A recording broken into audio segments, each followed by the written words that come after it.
Hello বন্ধুরা, পরিচিত দাসের নতুন একটা ব্লগে তোমাদের সবাইকে সুস্বাগতম জানাই। আর তোমাদেরকে সবাইকে জানাই গুড মর্নিং। আর অলরেডি এখন 6টা বাজে, আমি ঘুম থেকে উঠলাম। আর বাইরে খুব জোরে কুয়াশা, ঠান্ডা লাগছে আমার। আর চলো এখন একটু সোয়েটার পরে নিই। আর ভিডিওটা এখান থেকেই শুরু করলাম। এখন প্রায় বাজে ছটা বাজছে, তাও কতটা কুয়াশা পড়েছে। চলো আজকের ভিডিওটা এখান থেকে শুরু করছি। তোমরা পুরোপুরি ভিডিওটা দেখতে দেখো আর অবশ্যই স্কিপ না করো। এখন তোমাদেরকে বাইরের একটু ওয়েদারটা দেখাবো। আর আজকে অনেকটাই একটু কুয়াশাটা কম পড়েছে, অনেকটাই ভালো লাগছে। আর দেখো কতটাই সুন্দর লাগছে। আর অনেকটাই সকালবেলা যে উঠেছে, প্রায় এখন 6টা বাজে। আর এখন আমরা বেরোবো, একটু আগে বেরোবো। আর চলো ভিডিওটা শুরু করছি। এখন ফাইনালি অনেকক্ষণ পর আবার ভিডিওটা পুরোপুরি কন্টিনিউ করলাম। আর এখন চান করে ফেলেছি অনেকক্ষণ আগে। আজকে সকাল চান করেছি, কারণ আজ মকর সংক্রান্তি যেরকম। আর আজকে গেছিলাম গঙ্গায় চান করতে। আর চলো তোমাদেরকে আগে সেই ক্লিপটাই দেখায়। পুরোপুরি ভিডিও করতে পারিনি, অল্প একটু করেছি, কারণ অনেকটাই পরিমাণে ভিড়। আর এখন আমরা দুজন বেরিয়ে পড়েছি। আর এই দেখো কত পরিমাণে ভিড় দেখো। আর অনেকটা পরিমাণে ভিড় করতে গিয়ে ভিডিওটা পুরোপুরি করতে পারিনি। আর চলো সিনেমাটিক ক্লিপ দেখো তোমরা।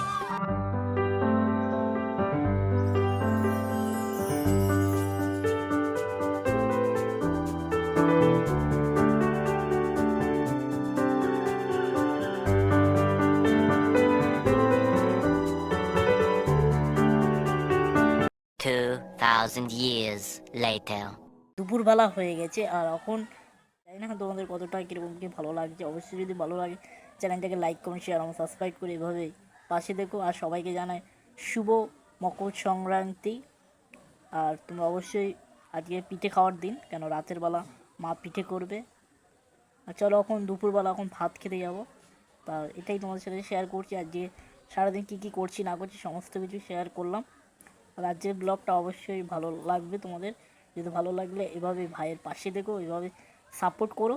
আর এভাবেই তোমরা। আজকে রান্না করেছে মা নিরামিষ। আজকে রান্না করেছে সোয়াবিন তরকারি।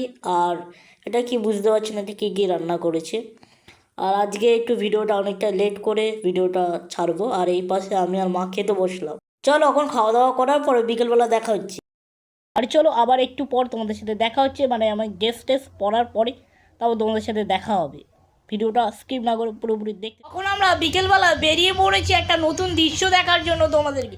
আর ভিডিওটা স্কিপ না।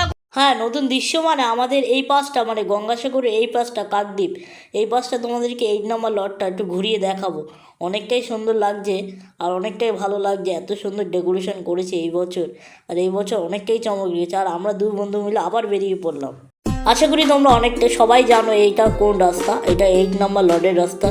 আর দেখো কত সুন্দরভাবে সাজিয়েছেন। আর আস্তে আস্তে তোমাদেরকে সমস্ত কিছুই দেখাবো। আর এই পাশটা ইচ্ছে ছিল কোকিলমণি আশ্রমে যাওয়ার, কিন্তু ভাগ্য হলো না যে যাওয়ার জন্য। আর চলো আগামী বছর অবশ্যই যাবো আর তোমাদের সাথেও সেই ব্লগ শেয়ার করবো। আর এখন সিনেমাটিক শট দেখবো। আর এইটা বছর লাইভ হচ্ছে।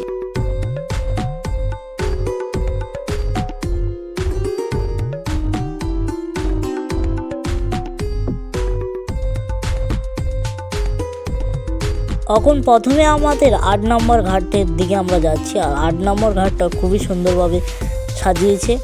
গঙ্গাসাগরের কোকিলমণি আশ্রমের সেই টেক্সচারটা পুরোপুরি তুলে ধরেছে। আর সেটাই তোমাদের সাথে দেখাচ্ছি। তো খুব সুন্দরভাবে সাজিয়েছে। এই বছর ইচ্ছে ছিল গঙ্গাসাগরে যাওয়ার, কিন্তু ভাগ্য সায় দিল না, সেই জন্য যেতে পারলাম না। জয়চাঁদদা, কাকা আর আমি আর আরেকটা ভাই হৃদয়, আমরা সবাই মিলে ভাবছিলাম যাব, কিন্তু যেতে পারলাম না। এখন মোটামুটি আমরা 1 নম্বর লটের থেকে ক্রস করে আমরা যাচ্ছি অন্য একটা ফেরিঘাটে। আর দেখতে পেলাম কিছু পুণ্যার্থীরা চান করে গন্তব্যের দিকে বাড়ির দিকে যাওয়ার জন্য আসছে। আর তারা নাম করছে জয় শ্রীরাম জয় শ্রীরাম বলে। কারণ ওইটা ভয়েস ওভার দিচ্ছি একটাই কারণে, অনেকটা সাউন্ড আর ভালো করে শুনতে পারবে না, সেই জন্যই ভয়েস ওভার দেওয়া। খুবই ভালো লাগলো এই জিনিসগুলো দেখলে, আর তোমাদেরকেও দেখালাম।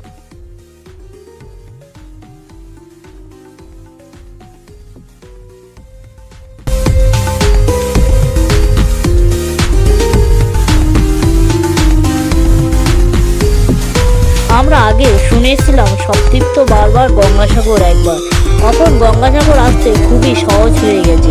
আর অবশ্যই তোমরা গঙ্গাসাগরের অনেক ব্লগ দেখেছো, আর আমি অনেকবার গঙ্গাসাগর আমি গেছি, আর সেই জন্য গঙ্গাসাগরে আর এই বছর অতটা শরীরটা ভালো না, সেই জন্য যেতে পারিনি। আগামী বছর যাব আর তোমাদের সাথে খুব সুন্দর একটা গঙ্গাসাগর আগামী বছর ভিডিও নিয়ে আসবো। অনেক দূর দূরান্ত থেকে মানুষ আছে এই গঙ্গাসাগরে, পুণ্যার্থীরা।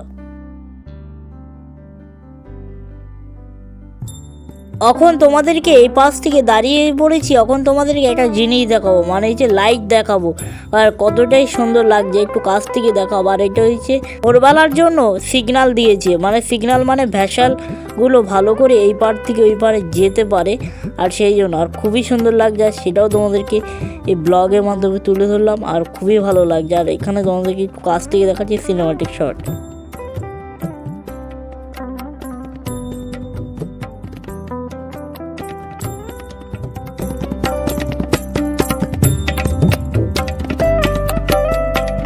এটা পুরো নদীর মাঝখানে সে টাওয়ারগুলো উপরে কি সুন্দর লাগছে, দেখো খুব সুন্দর লাগছে। আর বাড়িতে এখন আমি বাড়ি চলে আসলাম, আর বাড়িতে এসে ড্রেস ট্রেস খুলে নেওয়ার পরে এখন দেখতে পেলাম মা এখন পিঠে করছে। আর আজকে জানো তো পৌষ সংক্রান্তি, পিঠে করার দিন, আর পিঠে খাবো। আর অলরেডি এখানে কি এটা বলো তো কী পিঠে করবে, এটা হচ্ছে। আর এখানে পিঠে করার জন্য অলরেডি শুরু হয়ে গেছে, প্রায় শেষের পথে পিঠে। আর এখানে আছে সমস্ত পিঠে যেগুলো মা করেছে অলরেডি। মা এখন পিঠে ভাজছে, আর এখানে একটা হচ্ছে গুলি পিঠে, আমার একটা ফেভারিট পিঠে বানাচ্ছে মা। আর সেই ফেভারিট পিঠেটা হোক, তারপর তোমাদের সাথে সেটা শেয়ার করব, আর সমস্ত কিছু তোমাদেরকে শেয়ার করবো। আর আজকের ব্লগটা একটু লেট হতে পারে। এখন আমাদের পিঠে ভাজা হয়ে গেছে, আর আমার ফেভারিট পিঠেটাও হয়ে গেছে, আর এখন গরম গরম পিঠে খাবো। আর এখন আমরা বসে পড়েছি পিঠে খাওয়ার জন্য। আর এই বাটিতে যেটা দেখছো সেটাই যে আমার ফেভারিট পিঠে, আর দুধে ভিজিয়ে রাখে সেই পিঠেটা, উফ আমার থেকে অসাধারণ লাগে। আর চলো আমার বসে না থেকে তাড়াতাড়ি পিঠেটা খাওয়া যাক, আমার থেকে তো খুবই ভালো লাগে। এই দেখ একটা চামচ দিয়ে দিলাম, বাইট নিয়ে নিলাম, আর আমার থেকে খুব অসাধারণ লাগে এই পিঠেটা আমার মায়ের হাতে। হ্যালো বন্ধুরা, আজকের ভিডিওটা এখানে শেষ করলাম। আর যদি ভিডিওটা ভালো লাগে অবশ্যই তোমরা লাইক কমেন্ট শেয়ার এবং সাবস্ক্রাইব করে এভাবে পাশে থেকো। আর চলো টাটা, আবার নতুন একটা ব্লগ নিয়ে খুব তাড়াতাড়ি তোমাদের সাথে দেখা হচ্ছে।